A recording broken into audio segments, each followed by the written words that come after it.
Welcome to Storytime with the Intimacy Ally. Each episode will tear down a myth, kick a social norm in the beanbag, gut punch a sex ed untruth, or destroy a poorly constructed relationship expectation. Get ready to unlearn all the crap you accepted as fact. Strap in for a mind-blowing revision on what sex is and what it can do. Prepare yourself for a whole new thought pattern when it comes to modern relationships. And now, here's your host, Jenny Simas, the Intimacy Ally, relationship expert and certified sex and intimacy coach.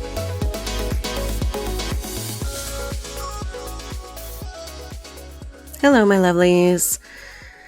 Welcome back to Storytime with the Intimacy Ally. I'm like sitting here trying to figure out where to put my mic so it's not so like in the red. And I don't know if that's helpful or if it's just making things weirder. I guess I'll find out. So today we are actually starting a series because this myth that we're going to try to combat, there are enough of them that I can't do just one episode. And that's disgusting because what we're going to be talking about is rape and sexual violence myths. And this is just part one in this collection or series. It was inspired by the Danny Masterson sentencing. Now, Danny Masterson, Hyde, on that 70s show, was a longtime crush for me. I remember him in movies and shows, from way back. And definitely as Hyde on that 70s show. He and my ex-husband, who, is the father of my children, they have like a lot in common in my mind. Snarky, moody, sexy, down on his luck kind of guy. Yeah. So it's no wonder to me that I had a crush on Hyde because I also had a crush on my ex. Now, of course, fun fact also, Danny and my ex are actually only a few months apart in age. So that's kind of funny. Now, Hyde is not Danny Masterson, of course. And being somebody who went to school for theater, and I acted professionally for a while there in DC and Baltimore. I know that parts of you can kind of leak into a character, but I also know that the things that I think were admirable about Hyde apparently had nothing to fucking do with the villainous, violent rapist that was playing him.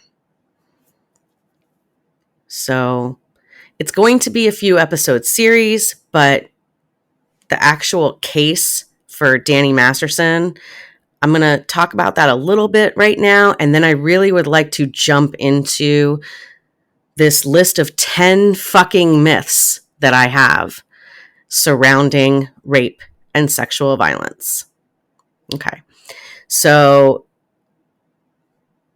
he's got all of these victims that have come forward. There were 5 in all. 2 of them did not have their cases go through to completion. 3 of them did, and one of those had it dropped because of a hung jury.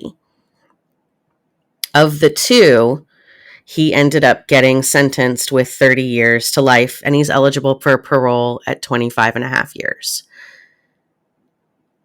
So that to me seems like not a whole lot of time. But, I digress. I'm glad he got fucking convicted. We are definitely going to dive back into the particulars, especially that I just realized that one of his victims is the wife of one of the singers of a couple of my favorite bands, the Mars Volta and At the Drive-In. So that's interesting. just goes to show you I haven't really been reading People magazine, I guess, enough anymore. And then there's the whole thing that now that Danny's been convicted, he's on suicide watch and his wife left him. And yeah, I don't really have any feelings on that. I think that it really pisses me off that it took so long for his victims to be able to speak out. And I think that you're going to see as these episodes come out, there is definitely a tie between Scientology and how he was able to get away with this as long as he was. So that needs to be discussed. All right. But for today, I want to talk about these myths, these untruths, these disgusting thoughts out in the zeitgeist of our fucking culture that I have had said to me by people who are like, okay, not all of them, but a couple of these have come up in conversation with people who are not disgusting. Like, they're not terrible people. They don't generally say things that make me want to punch somebody. But when they said things like this, it made me want to punch somebody. So, my lovelies, let's dive into it. Number one myth is sexual violence doesn't happen as often as we think. I read through several statistics. The only statistic that I'm willing to share is from the National Sex... Bleh. Gonna have to take a breath on that one. Okay. The only statistic I'm going to share with you here is from the National Sexual Violence Resource Center. It says 1 in 3 female victims of completed or raped... Oh my God, I can't talk. This subject is really important to me. This subject boils my blood because I am a person who had things happen to me as a very young child and then again as an adult. So this subject is very moving and very disturbing for me. So let me try to get this fucking statistic out now. It's from the National Sexual Violence Resource Center. 1 in 3 female victims of completed or attempted rape experienced it for the first time between the ages of 11 and 17. I was younger the first time. It's not a group you want to be in. It's not a badge that you want to have. Nobody wants to be a victim of rape or sexual violence.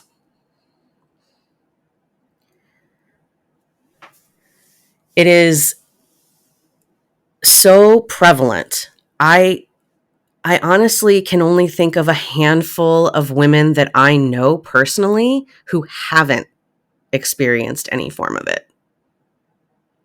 And I'm a social fucking butterfly. I know a lot of people. So that's gross. That's awful. I read another article that I don't have the information for, so don't hold me to it. 1 in 2. 1 in 2 women or women identified people will be sexually assaulted in their lifetime. That's half. Fucking half, man. All right. Untruth, myth, number 2. Rapists are usually strangers in dark alleys. Oh my fucking God. So we're not living in a Lifetime movie. I understand that a lot of us are watching or, enjoying rehashing of true crime. Guilty as Charged. My favorite fucking podcast is And That's Why We Drink, where they go through a true crime and a paranormal story every week. But when they do, you find out that there are a lot less of these serial rapists or serial rapist murderers than there are of people who knew their victims, people who were acquaintances, people who worked with their victims, people who stalked their victims, people who were in relationships with their victims. Like, rape is not happening because you were in the wrong place at the wrong time nearly as much as it is happening because someone you know decided to rape you. Number 3 leads me right into it. A person cannot rape their partner. Bullshit. About half, 51.1% of female victims of rape reported being raped by an intimate partner.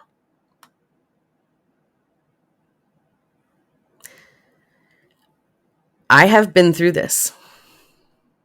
I survived this. If you need to talk about it, fucking email me. We can talk. It's really, really difficult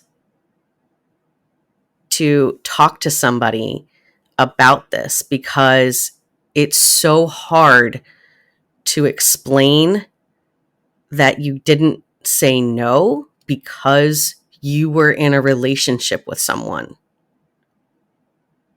People don't understand, unless it's happened to them, I don't think, how easily that could happen. Now, number 4, women are raped because they were dressed a certain way, danced a certain way, did something different with their makeup. Somehow they invited this behavior. It's they were asking for it defense. Now, I have it on good authority from a dude that no article of clothing turns people into rapists. So just keep that in mind when you're thinking about that, or when you're judging someone for the way they dressed, where they went, the way they acted. Did they move provocatively? Like, what the fuck is that? Because somebody was twerking, it does not make them a big fucking red neon sign for just fucking rape me. No, that is not how that fucking works. And assuming that the people who are doing the raping, the people who are doing the sexual violent act, can't control themselves because somebody was wearing a halter top, get the fuck out of here. You should be ready to control yourself every day and not just jump on somebody and start humping them like a fucking dog. Number 5, it just makes my skin crawl. A lot of women lie about being raped.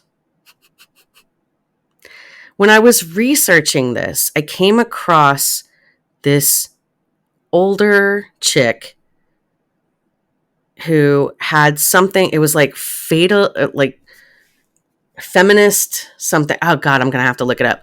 But she poses as a feminist and then is on this YouTube channel explaining that being on a college campus doesn't increase your risk of getting raped. I don't know if that statistic is true or not. But then also tries to say there's no rape culture. And to be honest, a lot of women lie. We don't know how many, but it's at least 2%. Wow. Oh my God. It's like I've never seen a YouTube video that could more accurately describe someone who probably voted for Trump. That's how I felt looking at that. What the fucking fuck? Way to go against your own goddamn team. Currently, statistics say 2 to 8% of accusations turn out to be false. Now, when you compare that to how many of us have been silenced, have chosen not to press charges because of the upheaval or backlash it would cause us, the victims, and their families, I think that is a negligible amount of false accusations. I feel like that's okay because there's probably, 70% of people who are victims who don't report because they're fucking scared. So yeah, I'll take that 2% of angry ex-girlfriends. Sure. You're right. It's not my life that they're fucking up, but I'll take it. Number 6. This myth. Rape or sexual assault or sexual violence is just about sex. Nope. Not true. It is about force. It is about unwelcome or unconsented dominance. It is about power. It is about taking power away from the person who is being attacked, who is being raped, who is being molested, who is being involved in some sort of sexual related violence. And that's why I think I feel the need to so often include sexual violence and rape, because I feel like in our society, you hear the word rape and you just kind of like tune out. Like you're not listening anymore. Sexual violence. I want you to hear it that way, and I want you to understand it that way. You are not just, oh, I wasn't really in the mood and then he did it anyway. No, you have said no. You have tried to maneuver yourself perhaps in a way that you wouldn't be able to be raped. You are fighting back in some form, maybe. We're going to get to that. But you have made it clear to this person who is now continuing to do this violent sexual act to you without your permission. You have made it clear to them that you don't want it. And they're going ahead anyway. That brings me to number 7. This myth pisses me the fuck off. I mean, they all do. But if someone didn't fight back during the violent act, then they wanted it on some level. Fuck you. Fuck you. Have you heard? Actually, you know what? I'm sure you've heard of fight or flight mode in response to danger. Are you aware of the 4 other Fs? Freeze, fawn, flop, or friend. We'll get more into them when we go and have a guest on who is an actual, therapist. I want to talk more with her about these things. But all of those trauma responses are learned and hardwired into us, and all of them will look like you just didn't do anything. When in reality, your body and your mind were doing what they needed to do to stay safe. Just because you didn't physically fight back doesn't mean that you wanted any of it to happen. And this especially goes for if it's happening in a relationship, because the confusion, the fear, the not being able to comprehend how this person who you are in love with, in a relationship with, dating, have moved in with, or married to, is now raping you. Like, it's impossible to wrap your mind around it, and it can be over very quickly. If a person gets off on this, they can rape you really fast. I'll let you know that. And then you're just there, and you're trying to make sense of it, and you're trying to think like, holy shit, what just happened? So, of course, a person in that situation, and in many other situations where your body and your mind just react in such a way that it looks like you are giving in, but it is really that your body is just like, okay, all right, we just have to stay safe. We just have to stay safe. So it looks like compliance. So I just hate this. I hate this myth so much because it is perpetuated. And It's the one that I hear most from women. And I think that's what pisses me off, is like reading tales of women saying, oh, well, they didn't fight back. So must have been something they wanted. Maybe they just didn't want to admit that they wanted it.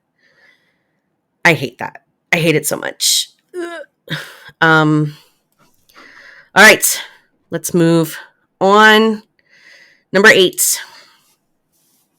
If the victim does report it and their story changes, even in the slightest, they're lying and they cannot be trusted as their own witness to the act. This happened in the Danny Masterson case, actually. The really famous person, I guess you could call her, Chrissy Carnell Bixler. She at one point talked about a gun, and then another time she didn't. And so she's the hung jury. She's the one that didn't get her justice. She is also a person that he raped in a relationship, which they will perpetuate that can't happen. Oh, my soul. What bothers me so much about this is something that I promise we will do a deeper dive into when I have the therapist and the specialist on to discuss these behaviors, or like this kind of amnesia that can happen after a traumatic incident, and how you might remember certain details later, or you might leave things out, or you might add things in because your mind is going so crazy when it's happening. It's not working quite correctly.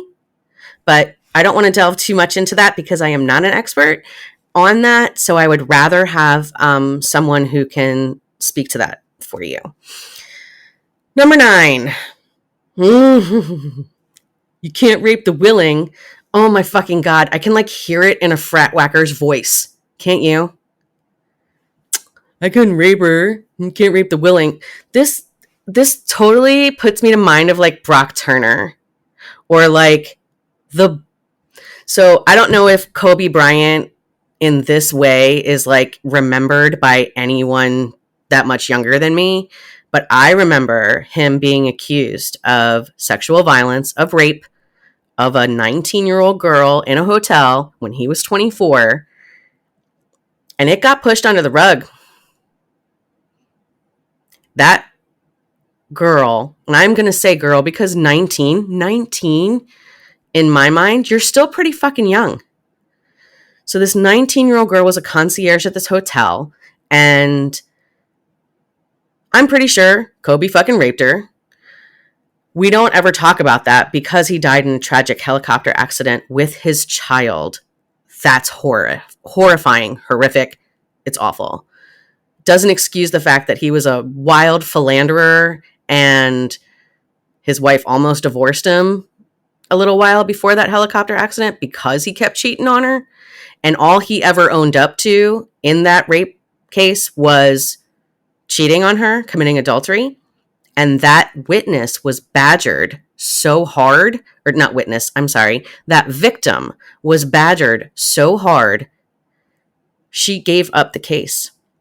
You have to understand, people love some Kobe. Love them.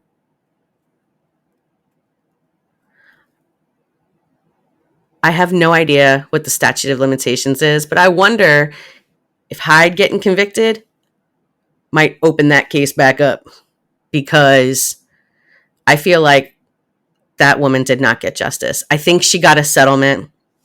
I hope it helped, but she did not get justice. Nope. Anyway, let's get back to number 9. You can't rape the willing.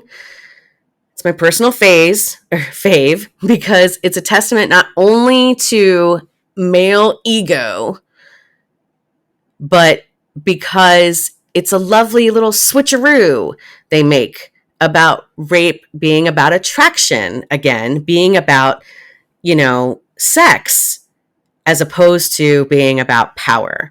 So basically saying ugly chicks will always want sex from a guy above their attractiveness level, and that's why you can't rape the willing. Yeah. Bite me, you fucking fuck. I think on that note, because I'm getting real fired up and there are a few more episodes of this, so I want to save some of that angry energy for them. The big one is hurts. There is no such thing as rape culture. Oh my God. What? All right. So, first things first, what is rape culture?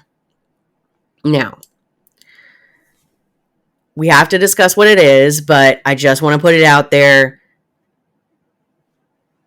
Why are conservatives and deniers so hot to, well, deny rape culture's existence? Well, because making this a political argument instead of a human rights argument allows for the perpetuation of ideals like boys will be boys, and she was asking for it, and you can't rape the willing, and allows for all of this victim shaming and victim blaming to be the go-to fucking response.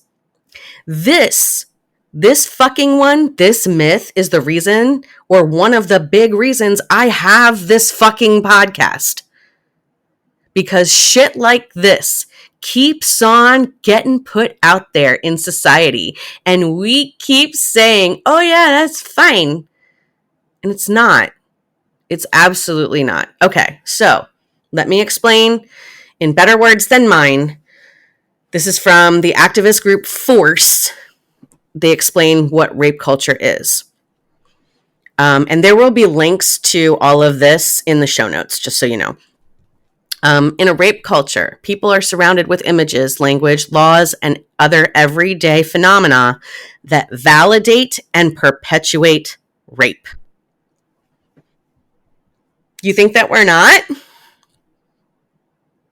I feel like I should make this a Q&A on the episode. I would really love to know, because you have to think about this. Rape culture includes jokes, TV, music, advertising, legal jargon, words and imagery that make sexual violence and coercion seem so normal that people believe that rape is inevitable. Rather than viewing the culture of rape as a problem to change, people in a rape culture think about the persistence of rape as just the way things are.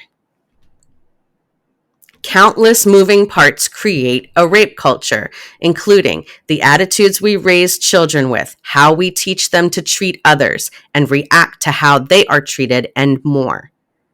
Rape culture is entrenched in every single aspect of media and life, and it would take a focused, widespread effort to actively combat it. A few small groups of activists cannot realistically change the way every citizen thinks. All of us need to work to break down the ways we have learned to discredit the stories and pain of survivors.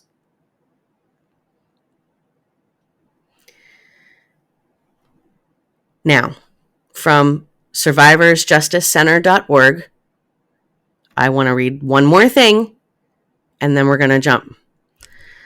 Something so deeply entrenched in our society takes constant effort to make a meaningful change. Rape culture is implicit. It's all the little things we say and do that allow for perpetrators of a sexual assault to hold power over their victims, and all the ways we take power from survivors. It ranges from the ways women and men are depicted in media, to the ways we react to allegations of rape, to the percentage of rapists who actually go to jail for their crimes. I want you to think about those things until the next episode. I want you to think, and I want you, maybe if you can, I want you to list them. Just think about it. Because Everyday Feminism outlined 25 examples of rape culture that we encounter every day. we can go ahead and list those off on the next episode maybe. But I want you to think about rape culture. I want you to think about how can you do one thing to make it less of an implicit reality? Like, how can you make it less of a, meh, this is the status quo. It's just the way things are. Because that's what we're doing here. I want to make rape an unwelcome part of our society and our story as humans who interact with each other. I want victims to be able to come forward and tell their stories without thinking that the auto response is going to be, you lying fucking bitch, what were you wearing?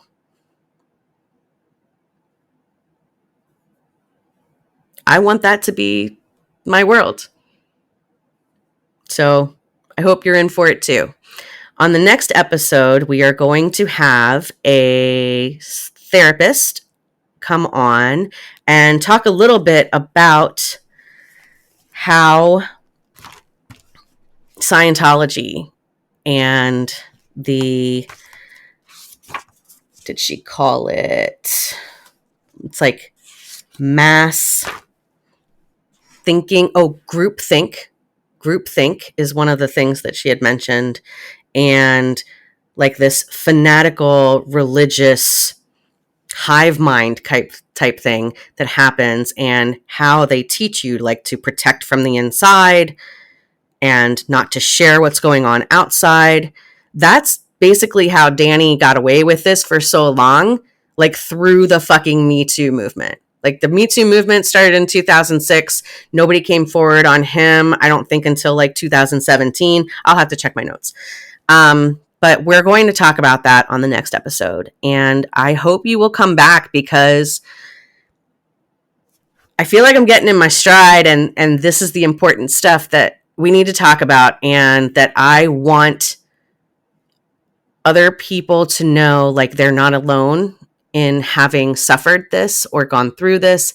There are resources out there, and I want to help you find them. I want you to feel like you are seen and heard. And I know that actually going in for therapy, or actually talking to police, or maybe even actually talking to your parents or your friends, is scary. So I want you to feel like you have a safe place to share your story. So that's what we're doing here. All right. That's it for today. My lovelies, stay safe, be kind to each other, and come back next time.